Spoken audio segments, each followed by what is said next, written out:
Ice Harvest by Edward Maxwell.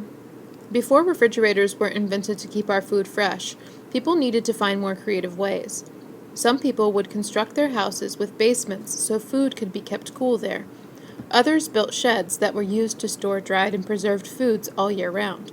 But there were certain items that needed to be kept cold, not cool or dry, but cold. For this reason, people would harvest ice. During the winter time in places like Pennsylvania, freshwater lakes and streams would freeze. A 1-foot thick sheet of ice would form on top of the water. Then the ice cutters would ride their horse-drawn sleds to the lakes and streams. Using different hand tools, including saws, picks, and hooks, the harvesters would cut long sheets of ice. Using their horses, they would drag the ice onto the river or lake banks and begin to cut the sheet into blocks. It was long and patient work. Once all the blocks had been cut, the ice harvesters would pack up their sleds and ride back to town. There, they would store the large blocks in an ice house. The ice house was usually a large, insulated building that would allow ice to be stored year-round without it melting. Ice delivery men, known as icemen, would make their rounds, bringing the ice to homes, stores, and restaurants. Individual homes might have an ice box to store food.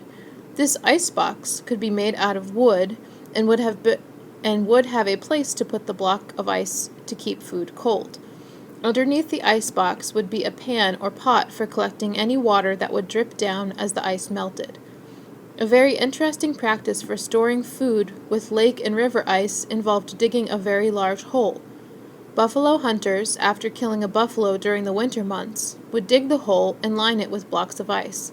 Once the hole was well lined, the meat would be lowered into it and covered up. Over the winter, these cuts of meat would freeze solid and stay preserved well into the summer. During the height of the summer, the hunters would go back to these meat lockers and unearth some tender and well-preserved buffalo meat. In the early 1900s, there were many large businesses built around the harvesting, storage, and distribution of ice. There was a lot of money to be made by ice businessmen as cities grew larger and more people needed to keep food fresh in a single city block. But once the refrigerator was invented and became easier for more people to buy, there was little need for ice harvesting. Now, in the United States, large chunks of ice are rarely harvested to make sculptures and other large artistic structures.